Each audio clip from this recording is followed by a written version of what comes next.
Selamat datang di channel novel kita. Di sini Mimin akan membagikan alur cerita donghua, horor, misteri, dan lain-lain. Dukung Mimin dengan subscribe dan nyalakan lonceng notifikasinya.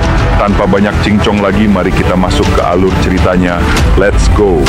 Perempuan hitam? 10 ahli? Lin Tian tidak peduli. Ketika Zikin melihat Lin Tian tidak terlalu bereaksi, dia bertanya, "Kamu tidak takut pada mereka?"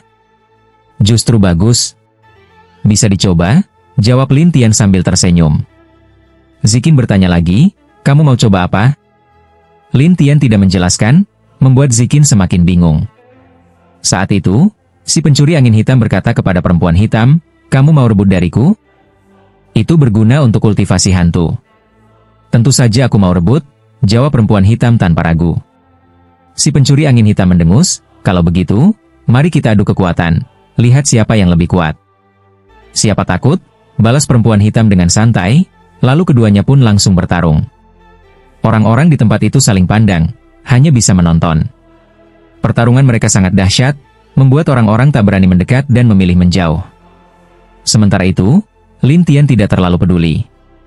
Ia justru menemukan kehadiran roh jahat yang menyamar di antara kerumunan, berada dalam tubuh seorang pemuda yang berpikir dirinya tak terdeteksi. Lin Tian tersenyum dalam hati, "Nanti aku akan urus kau." Roh jahat itu tidak menyadari kalau Lin Tian telah mengetahuinya, dan tetap merasa puas. Pertarungan antara dua kultivator hebat itu berlangsung setengah hari, namun tidak ada pemenang. Mereka mundur ke sisi masing-masing dan mulai saling menghina. Zikin tertawa, dua orang ini bertarung setengah mati, ujung-ujungnya cuma saling hina. Kekuatan mereka seimbang, tidak akan ada hasilnya, jelas Lin Tian. Zikin penasaran, "Kalau begitu, kamu bisa kalahkan mereka?" "Kalau dulu, mungkin sulit. Sekarang, mudah." Zikin terkejut, "Bukankah kamu cuma tinggal di dunia gurun? Kamu memang satu-satunya di dunia, tapi satu pikiranku bisa membuatmu takut. Percaya atau tidak?" Lin Tian tertawa.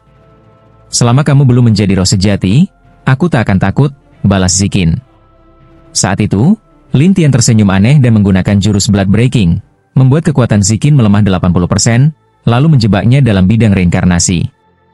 Zikin seperti menjadi es sampah, menatap Lin Tian dengan takut, kamu monster."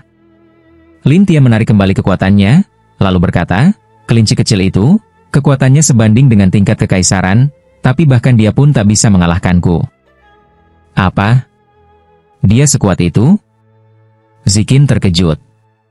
Anya menanggapi murung, "Benar, tapi kalau aku punya sedikit cara lagi, sudah aku hajar dia." Zikin tersenyum pahit, "Lupakan saja, orang seperti dia memang lebih baik tidak dimusuhi." 2 hari kemudian, langit mulai gelap. Orang-orang pun berteriak, "Itu dia!" Seseorang berkata bersemangat, "Siapa yang akan dapat barang itu?" Si pencuri angin hitam dan perempuan hitam langsung waspada. Roh jahat masih bersembunyi di kerumunan. Lin Tian menatapnya, berniat melukai roh jahat itu duluan. Saat semua mata menatap langit, Lin Tian tiba-tiba menghilang. "Kemana orang itu pergi?" tanya Anya.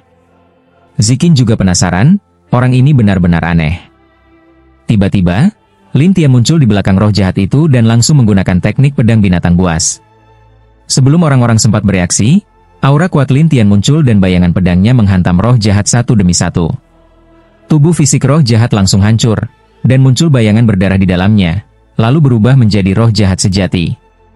Orang-orang yang melihat wajah aneh itu pun terkejut, penasaran pada kekuatan Lin Tian dan identitas makhluk itu. Roh jahat itu menatap Lin Tian dan marah, "Bocah, kamu benar-benar menjengkelkan." "Menjengkelkan? Aku rasa tidak," jawab Lin Tian sambil tersenyum. Roh jahat bertanya, "Kamu sudah tahu aku dari awal?"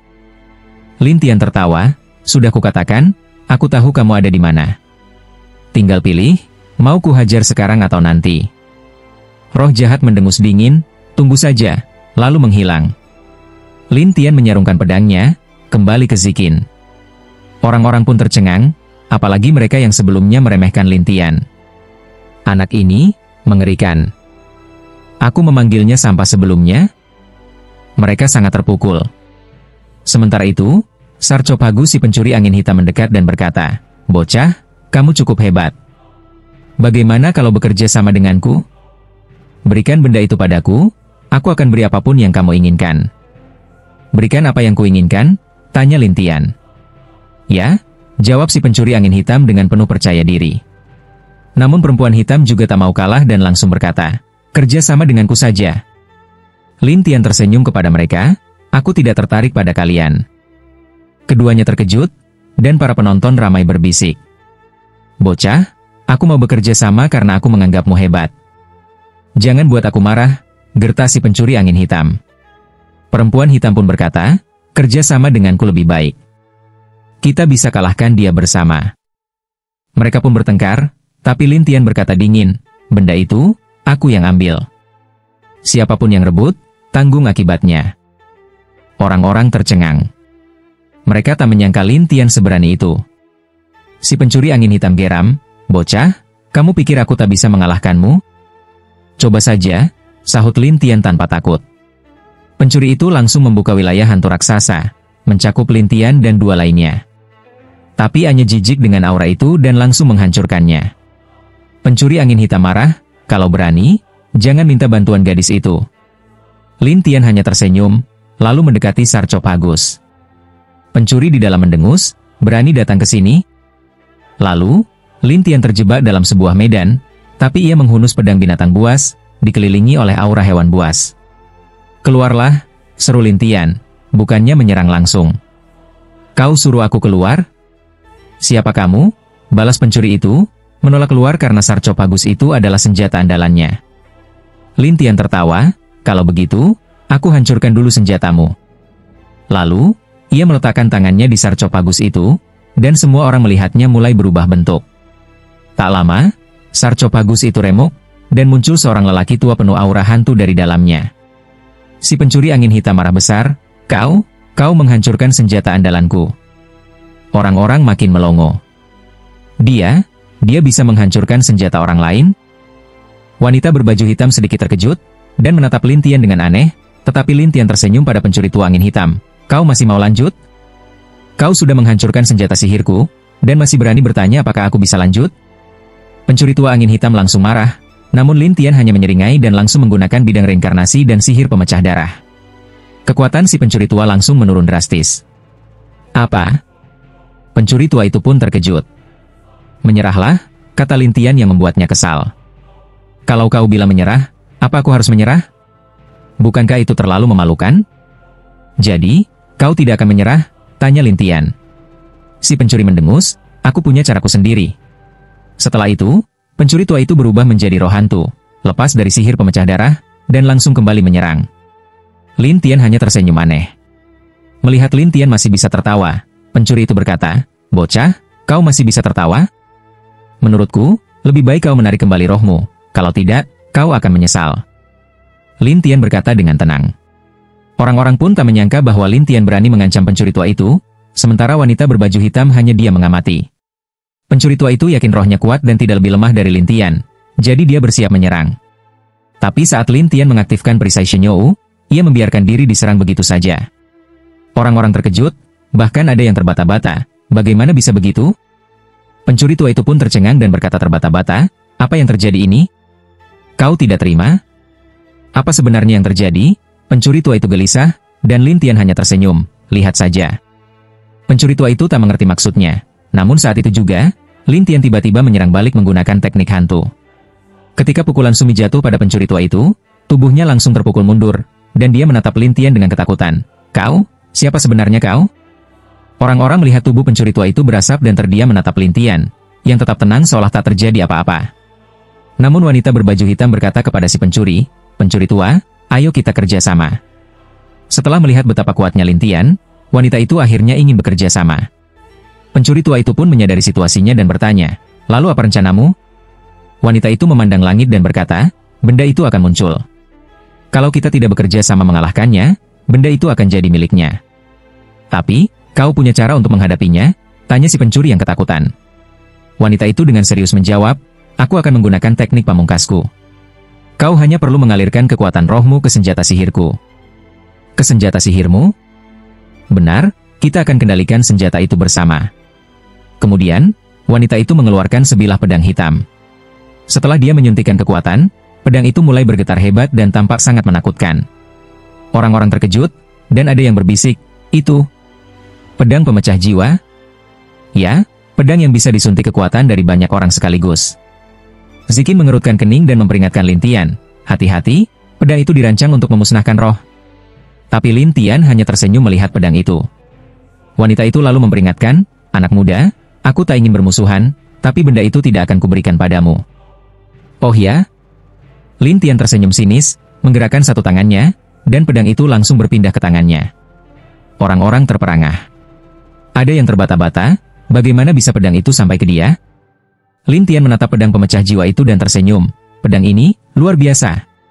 Ketika dia mengayunkan pedang itu dengan kekuatan jiwa orang lain, keluar gelombang bayangan pedang yang kuat. Saat mengenai pencuri tua yang berwujud hantu, tubuhnya langsung robek dan mengeluarkan asap. "Pedang yang hebat."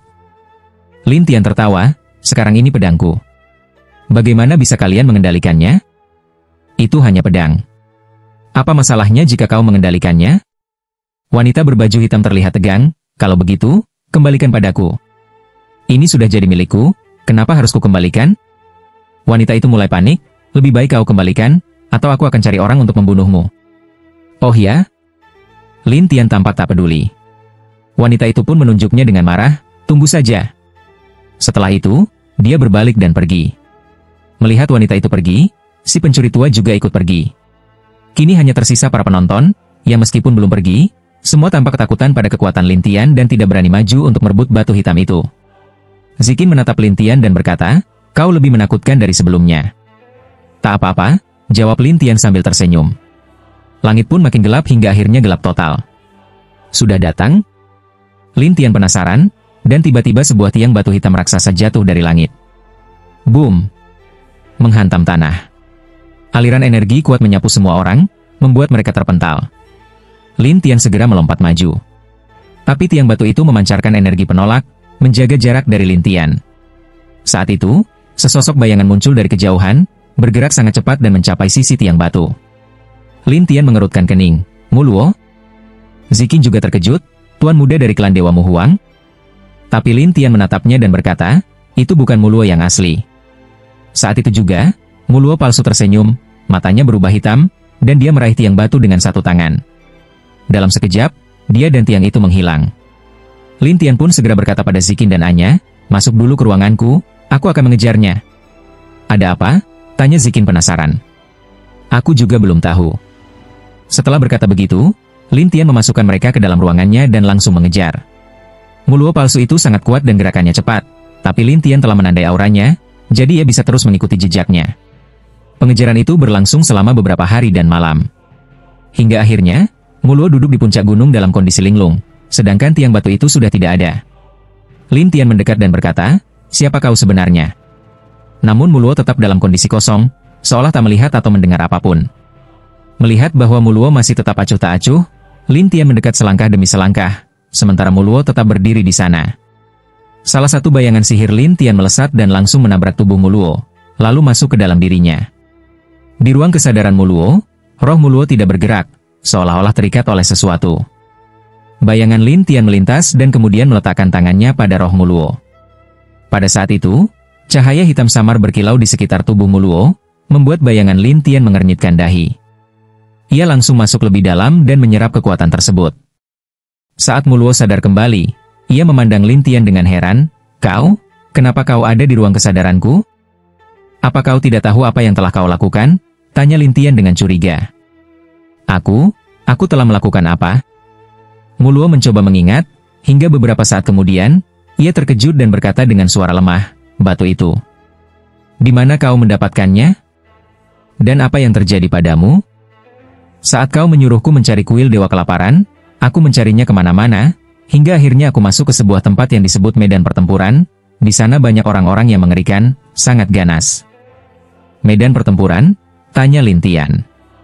"Ya, sepertinya disebut medan pertempuran Dewa Kelaparan. Selain tulang belulang, hanya ada roh-roh. Tapi aku dikendalikan oleh seorang kakek tua, lalu dia memberiku kekuatan dan menyuruhku mengambil batu itu dan mengirimkannya ke suatu tempat." "Kemana tempat itu?" "Kurasa kakek itu sudah membawanya keluar dari wilayah Dewa Kelaparan." Lin Tian mengikuti Muluo selama ini tapi tak pernah melihat medan pertempuran itu, maka dia menatap Muluo dan berkata, "Tunjukkan jalannya." Baik. Setelah Lin Tian keluar dari ruang kesadaran, kekuatannya kembali pulih, dan ia mulai mencari medan pertempuran Dewa Kelaparan berdasarkan ingatan Muluo. Dalam perjalanan, Muluo gemetar dan bertanya, "Apakah itu penting?" "Sangat penting." "Oh." Muluo hanya bisa mengangguk, dan Lin Tian bertanya, "Apa kau tahu banyak tentang medan pertempuran itu?" "Tidak tahu, ini pertama kalinya aku mendengarnya." Lin Tian akhirnya bertanya pada Tie Lao Guai dari kuil laut, dan Tie Lao Guai menjelaskan bahwa itu adalah tempat yang hanya bisa dimasuki oleh Kaisar Wastelan. Tapi begitu masuk, sangat sulit untuk keluar, jadi tempat itu juga disebut makam Dewa Kelaparan. Lin Tian tak menyangka bahwa di wilayah Dewa Kelaparan ada tempat seaneh itu. Ketika Muluo melihat ekspresi Lin Tian berubah, ia bertanya, "Apa aku melakukan kesalahan besar?" "Apa menurutmu?" tanya balik Lin Tian. Aku tidak sengaja." Melihat ekspresinya, Lin Tian hanya menggeleng dan berpikir bahwa orang-orang di sana mungkin tidak bersekutu dengan dewa jahat. Namun jika batu itu jatuh ke tangan mereka, akibatnya bisa sangat serius. Muluo tak berani lengah, dan mereka pun mempercepat perjalanan. Setelah setengah hari, mereka tiba di sebuah gunung tandus. "Disinilah tempatnya," kata Muluo sambil menunjuk ke gunung itu. Lin Tian memang pernah ke sini sebelumnya, tapi tak menemukan apa-apa. Ia pun mulai curiga dan menggunakan teknik mata dewa, dan kemudian melihat pusaran hitam di atas kepalanya. "Gerbang masuknya ada di atas," kata Lin Tian. "Benar, waktu aku ke sini, aku merasa ada yang aneh di atas, lalu aku terbang ke sana." "Ayo naik," kata Lin Tian. Muluo berkata gugup, "Benarkah kita harus ke sana?" "Menurutmu?" balas Lin Tian. Karena takut, Muluo akhirnya menuruti dan memimpin jalan. Setelah beberapa saat melewati pusaran hitam, mereka tiba di ruang gelap. Aura roh dan hantu sangat kuat, dan tulang belulang berserakan di mana-mana. Tempat itu seperti kuburan. Di sekitarnya juga terlihat banyak lompatan roh. "Inilah tempatnya," ujar Muluo tergagap, dan Lin Tian bertanya, "Kakek tua itu, di mana dia?" "Di gunung kecil itu." Mereka pun menuju gunung kecil yang memiliki sebuah perkampungan kecil. Di dalamnya terdapat banyak orang, tetapi semuanya adalah roh atau hantu. Lin Tian juga telah mengubah tubuhnya menjadi roh, sementara Muluo berubah menjadi hantu karena tekanan roh yang kuat tidak baik bagi tubuh. Saat orang-orang itu melihat mereka, ekspresi mereka langsung menjadi ganas dan aura mereka dilepaskan. Mereka semua adalah eksistensi mengerikan setingkat Kaisar Wastelan. Muluo ketakutan dan bersembunyi di belakang Lin Tian. Lin Tian memandangi mereka dan berkata, "Aku ingin bertemu seorang kakek tua." "Kakek tua apa?" "Di sini tidak ada kakek tua," teriak seorang pria gemuk. "Itu pemimpin perkampungan kalian," ujar Muluo. "Berani-beraninya kau memanggil pemimpin kami kakek tua?" teriak si pria gemuk, dan yang lain pun menatap mereka dengan marah, seolah ingin membunuh mereka. Lin Tian tetap tenang dan berkata, "Aku ingin bertemu pemimpin kalian." "Kau pikir kau siapa? Mau ketemu tinggal ketemu," si pria gemuk mengejek. "Kalau begitu, kalian tidak mau membawaku menemuinya?" tanya Lin Tian. "Tentu saja tidak," teriak pria gemuk itu dan langsung memukul Lin Tian. Lin Tian mengaktifkan perisai Dewa Roh, dan ketika pukulan lawan mengenainya, terdengar bunyi dang, seperti menghantam logam keras. Pria gemuk itu tercengang, "Bocah, kau cukup kuat ya?" "Aku tak mau banyak bicara," kata Lin Tian dingin. "Justru kau yang banyak bicara," kata pria gemuk itu, lalu menyerang lagi dengan teknik roh. Tapi Lin Tian tetap tidak terluka. Bahkan, ia menggunakan kekuatan jiwa, lalu mengosongkan tubuhnya, dan terakhir menyerangnya balik. 3 kombinasi teknik. Pria gemuk itu langsung terlempar, tubuhnya terbakar, dan rohnya menjadi gila. Orang-orang lain ketakutan dan langsung mundur.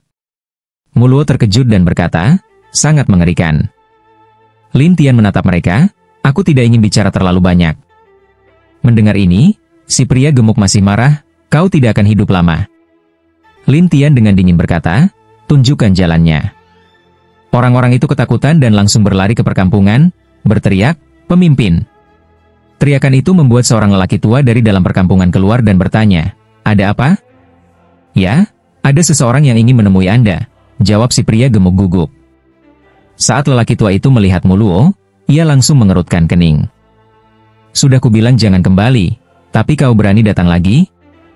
Muluo menunjuk ke arah Lin Tian dan berkata, dialah orangnya. Lin Tian menatap lelaki tua itu dan berkata, serahkan barang itu padaku. Serahkan padamu? Maksudmu apa? Maksudku sangat sederhana. Batu hitam itu, kata Lin Tian dengan serius. Lelaki tua itu menyeringai, benda itu? Sudah kuserahkan. Lin Tian bertanya, kepada siapa kau memberikannya? Siapa yang kuberi? Apa hubungannya denganmu? Kata lelaki tua itu dengan nada meremehkan, sementara Lin Tian menatapnya dan berkata, kau tidak mau mengatakannya? Kenapa aku harus memberitahumu?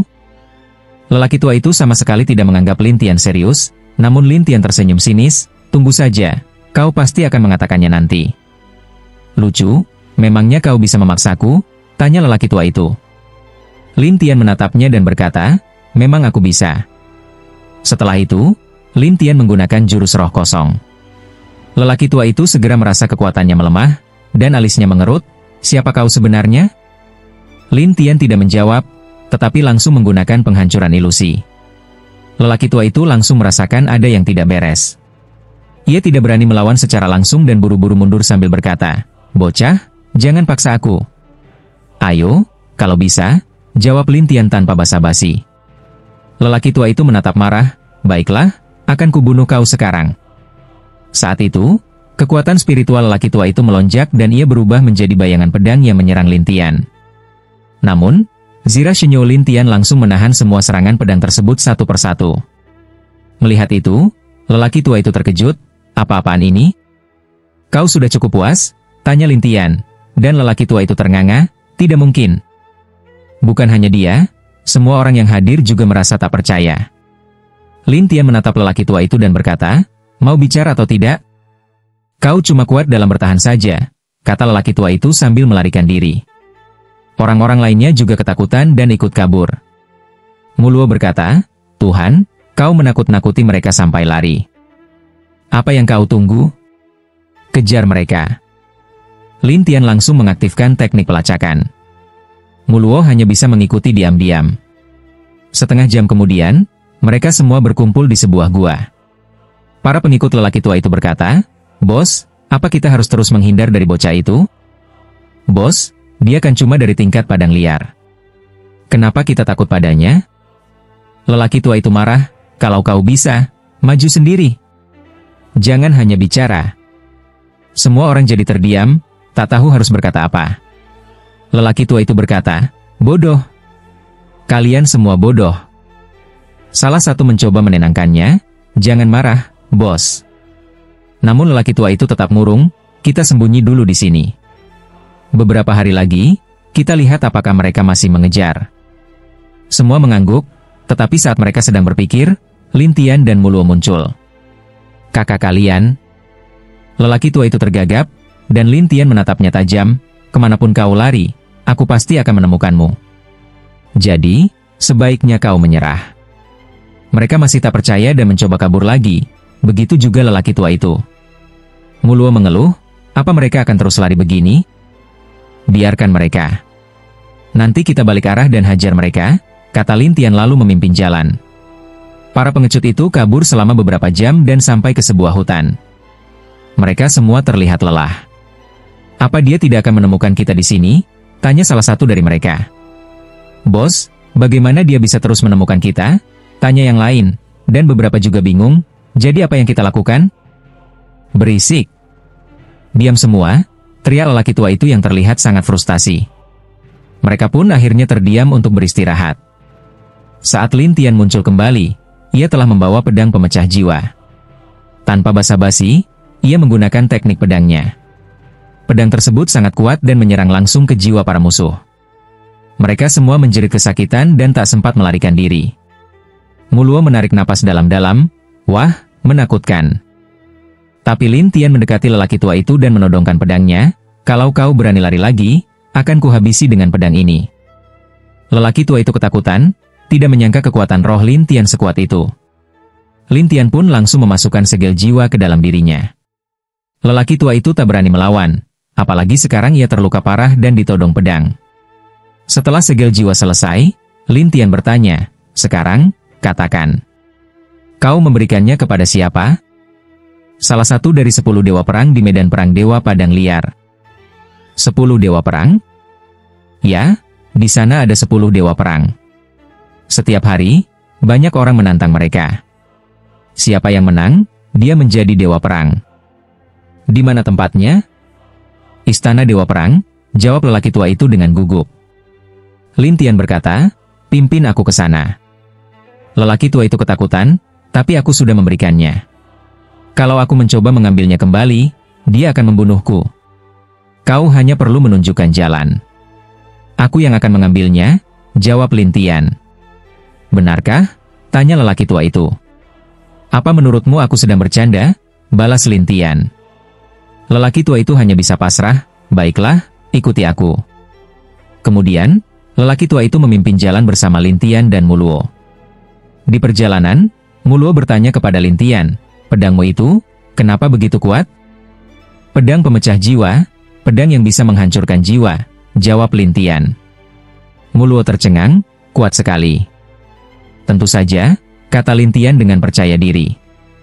Muluo pun bergumam, "Baru beberapa bulan tak bertemu, kau sudah berubah total." Lin Tian tertawa, tak menjawab. Namun, lelaki tua yang memimpin jalan berkata, "Sehebat apapun kau, di depan 10 dewa perang, kau tetap semut." Lin Tian tak menggubris, tapi Muluo penasaran, "Mereka sekuat itu?" "Tentu saja. Setiap dewa perang dipilih dari ribuan penantang," kata lelaki tua itu cepat-cepat. Lin Tian lalu bertanya, "Kenapa kau memberikannya pada mereka?" "Aku ingin menukarnya dengan sesuatu," jawab lelaki tua itu dengan gugup. "Menukarnya dengan apa?" "Apa saja. Asal kau memberikan satu barang, kau bisa dapat barang bagus sebagai gantinya." "Jadi aku?" "Siapa dari mereka yang kau beri?" tanya Lin Tian. "Dewa perang ke-9, jawabnya gugup. Lin Tian berkata, "Kalau sudah sampai, bawa aku padanya." "Ah?" lelaki tua itu melongo. "Ada masalah?" tanya Lin Tian. "Melihat dewa perang ke-9 itu sangat sulit. Bilang saja kau punya batu itu lagi." "Ah, kau mau menipunya?" tanya lelaki tua itu panik. "Ada masalah?" ulang Lin Tian. "Kalau dia tahu aku bohong, dia akan membunuhku. Kerjakan saja tugasmu. Tak usah banyak bicara." Kata-kata Lin Tian membuat lelaki tua itu tak bisa berkata apa-apa lagi. Beberapa saat kemudian, mereka sampai di sebuah istana. Ada banyak formasi dan penjaga berpatroli di sekitar istana. Lelaki tua itu mendekati seorang penjaga dan berkata, "Aku ingin bertemu dengan dewa perang ke-9. "Kan kau sudah menemuinya tadi?" tanya penjaga setelah mengenali lelaki tua itu. "Ya, tapi aku lupa memberikan satu barang lagi," jawab lelaki tua itu. Setelah berpikir sejenak, penjaga itu memandangi si lelaki tua dan berkata, "Tunggu sebentar, aku akan menyampaikan pesanmu." Tak lama kemudian, penjaga itu masuk ke dalam istana, dan si lelaki tua menjadi gugup, lalu berkata pada Lin Tian, "Nanti kalau kau bertemu dewa perang itu, kau akan kabur, kan?" "Kabur? Kenapa harus kabur?" tanya Lin Tian. "Aku khawatir dia sangat menakutkan." "Tak perlu khawatir soal itu," jawab Lin Tian dengan percaya diri. Tapi lelaki tua itu masih terlihat cemas dan memandang Lin Tian dengan aneh. "Kau yakin?" Melihat ocehannya, Lin Tian berkata, "Berhenti bicara yang tidak penting dan tunggu saja." Si lelaki tua akhirnya diam. Tak lama kemudian, seorang pria berzirah hitam keluar dari istana. Matanya berwarna hitam legam. Ia menatap Lin Tian dan yang lainnya, lalu memandang lelaki tua itu. "Orang tua, kudengar kau menemukan batu itu lagi?" "Ya," jawabnya. "Di mana?" "Tunjukkan padaku," kata pria itu sambil mengulurkan tangan. Lelaki tua itu menunjuk ke arah Lin Tian. "Ada padanya." Begitu mengatakan itu, si lelaki tua bersembunyi di belakang Lin Tian, tampak sangat ketakutan. Lin Tian menatap pria itu dan berkata, "Di mana batu yang dia berikan padamu?" Para penjaga menyadari ada sesuatu yang tidak beres. Dewa perang ke-9 menatap Lin Tian dengan curiga. "Anak, apa kau sudah gila?" "Aku tidak gila. Aku hanya bertanya, di mana batunya?" "Lucu. Batu itu tentu saja sudah kupakai untuk kultivasi. Mau apa lagi kau?" Jawab Dewa Perang ke-9 sambil mengejek Lin Tian. Serahkan padaku, kata Lin Tian tanpa ragu. Dewa Perang ke-9 tampak terkejut, lalu urat hitam seperti sisik muncul di wajahnya. Ia menatap Lin Tian dengan garang, kau cari mati. Para penjaga pun tertawa, apa anak ini gila? Berani-beraninya menuntut sesuatu dari Dewa Perang ke-9? Kurasa dia bosan hidup. Si lelaki tua di belakang Lin Tian ketakutan, dan Mu Luo juga sedikit gemetar. Namun Lin Tian tersenyum pada mereka, kalau kalian bisa membunuhku, silakan coba. Para penjaga tak menyangka Lin Tian bisa seberani itu. Tapi Lin Tian tahu bahwa medan perang dewa di Tanah Tandus memang diciptakan untuknya, jadi ia tidak gentar. Dewa Perang ke-9 kemudian melepaskan kekuatan jiwa, kalau begitu, kubunuh kau sekarang juga. Ia mengangkat tangan kanannya, menciptakan pusaran hitam yang berubah menjadi bola energi dan meluncur ke arah Lin Tian. Namun, Zirah Shenyou, milik Lin Tian dengan mudah menahan serangan itu. Bola energi itu menghantamnya, tapi Lin Tian tetap tidak terluka sedikit pun. Ini. Semua orang terkejut, tak percaya dengan apa yang mereka lihat. Si lelaki tua di belakang Lin Tian menghela napas, dia tidak kenapa-kenapa. Mu Luo pun berkata pelan, menakutkan sekali. Dewa Perang ke-9 menatap Zirah aneh itu dan berkata dengan marah, kau kira hanya karena punya pertahanan yang kuat, kau tak terkalahkan? Bisa kau hancurkan? Omong kosong, teriaknya. Tangan kanannya kembali mengumpulkan kekuatan besar dan mengarah ke Lin Tian.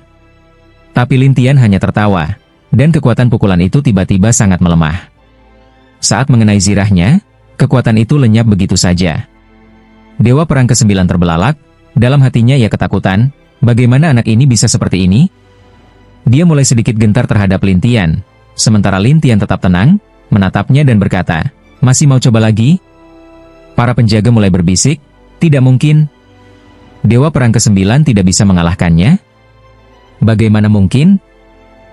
Kenapa Dewa Perang ke-9 bisa dikalahkan oleh bocah dari Tanah Tandus?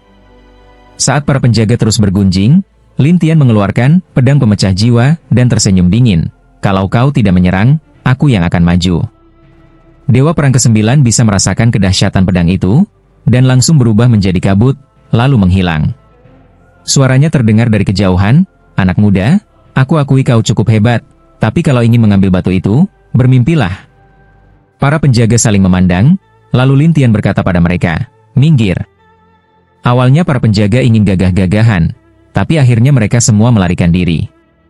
Lin Tian berjalan masuk ke dalam istana, sementara lelaki tua itu berkata dengan gugup, Tuan, kau sungguh mau masuk ke dalam? Katanya, siapapun bisa menantang Dewa Perang untuk mendapat kedudukan, kan?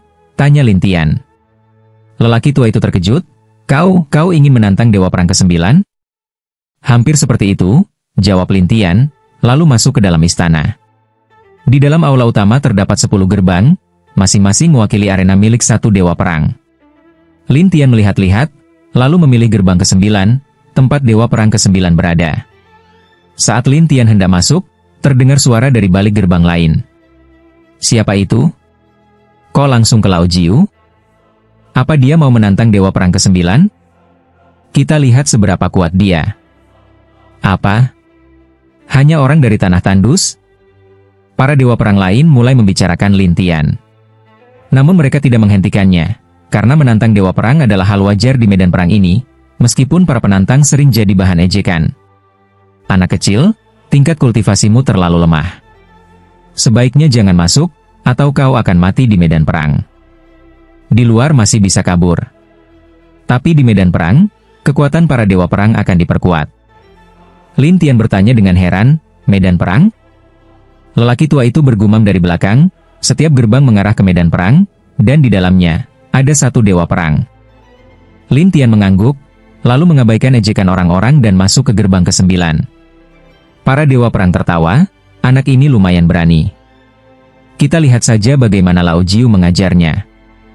Setelah masuk, Lin Tian melihat reruntuhan. Di sanalah Dewa Perang ke-9 bersembunyi. Lin Tian melangkah dan melihat sekeliling. Keluarlah, teriaknya. Ternyata Dewa Perang ke-9 masih bersembunyi, lalu terdengar suara dari para Dewa Perang lain. Lao Jiu, kenapa kau bersembunyi? Lao Jiu, kau tidak pernah kalah dalam 10 juta tahun. Masa takut sama bocah dari Tanah Tandus? Itu bukan karaktermu. Dewa Perang ke-9 dari dalam bayangan berkata, kalau salah satu dari kalian bisa mengalahkannya, aku akan memberimu batu kegelapan. Begitu mendengarnya, para Dewa Perang pun terkejut, dan ada yang berbisik, batu kegelapan? Bukannya itu cuma legenda? Kenapa ada di sini? Dewa Perang ke-9 tahu dia tak bisa mengalahkan Lin Tian sendiri, jadi dia mencoba meminta bantuan Dewa Perang lainnya. Aku baru mendapatkannya, dan bocah ini ingin merampasnya, jadi cepat bantu aku mengalahkannya. Lao Jiu, itu bukan gayamu. Kau takut padanya? Iya, Lao Jiu. Dia cuma dari tanah tandus. Apa seseram itu? Dewa Perang ke-9 berkata cemas, kalau dia tidak menakutkan, kenapa aku bersembunyi? Kalian kira aku bercanda? Para Dewa Perang mulai bingung, mereka tak tahu seberapa mengerikannya Lin Tian hingga membuat Lao Jiu segelisah seperti itu. Lin Tian memperingatkan orang-orang di sekitarnya, sebaiknya kalian jangan memprovokasi aku atau berpikir untuk mengambil batu kegelapan itu. Orang-orang tidak menyangka Lin Tian bisa berbicara begitu besar, sehingga beberapa Dewa Perang tertawa, anak kecil, kau cukup sombong juga. Kau tidak takut mati, anak kecil? Anak kecil, kadang-kadang terlalu gila itu bukan hal yang baik. Orang tua dan Muluo di belakang Lin Tian merasa takut karena mereka tahu sikap Lin Tian seperti ini berarti melawan 10 Dewa Perang teratas. Tapi Lin Tian malah tertawa dan tetap mengejek mereka. Kalau kalian benar-benar ingin ikut campur, bersiaplah untuk berkorban. Setelah mengatakan itu, Lin Tian menarik kekuatan yang besar lalu mengayunkan pedang pemecah jiwa. Pedang itu sangat kuat, sampai membuat beberapa Dewa Perang yang bersembunyi di kegelapan merasa gentar. Tempat persembunyian Dewa Perang ke-9 langsung meledak. Terlihat Dewa Perang berdiri di sana, mengeluarkan batu kegelapan, dan melemparkannya ke udara. Siapa yang mau, ambil saja. Para Dewa Perang yang melihat bahwa batu kegelapan itu benar-benar ada, langsung berhamburan keluar satu persatu. Bayangan-bayangan mereka melesat cepat, seolah berlomba siapa yang lebih dulu mendapatkan batu itu. Tapi Lin Tian menggunakan teknik jiwa instan dan langsung mengambil batu itu. Saat para roh Dewa Perang muncul, Lin Tian sudah menyelesaikan semua aksinya, membuat mereka merasa tidak rela dan ingin menyerang satu persatu. Tapi Lin Tian tidak berani melawan secara langsung, karena kekuatan para Dewa Perang lainnya sangat menakutkan. Maka Lin Tian menggunakan teknik jiwa instan untuk kembali ke sisi orang tua dan tubuh kayu, lalu melempar mereka ke kuil lautan. Lin Tian segera melarikan diri, namun 10 Dewa Perang mengejarnya. Lin Tian mencoba keluar dari medan perang, tapi mendapati bahwa jalan keluarnya telah menghilang. Lin Tian hanya bisa mundur ke tempat terpencil dan mengeluarkan orang tua itu.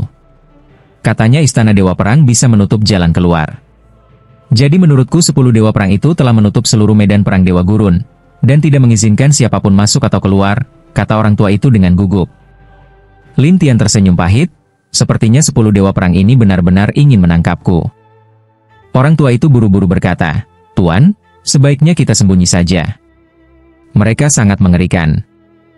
Lin Tian tidak peduli, bahkan menatap orang tua itu dan berkata, tenang saja, mereka tidak akan semudah itu menangkapku. Tapi kalau tidak menyerah, kita tidak bisa keluar. Menyerah? Itu tidak akan pernah terjadi. Setelah itu, Lin Tian membawa orang tua itu kembali ke kuil lautan. Pada saat itu, seorang Dewa Perang muncul.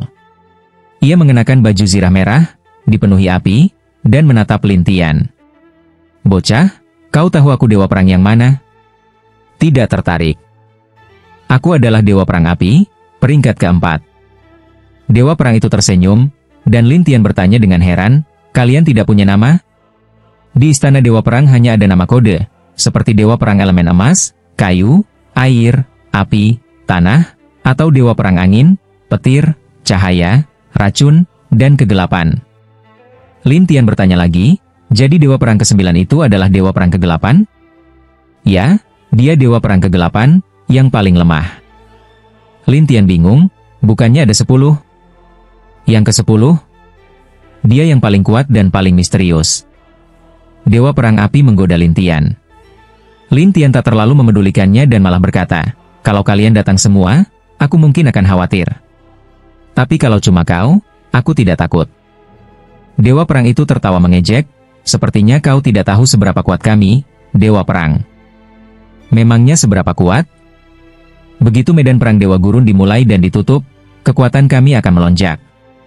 Jadi saat kau melihatku sekarang, kekuatanku sudah sangat berbeda dari sebelumnya.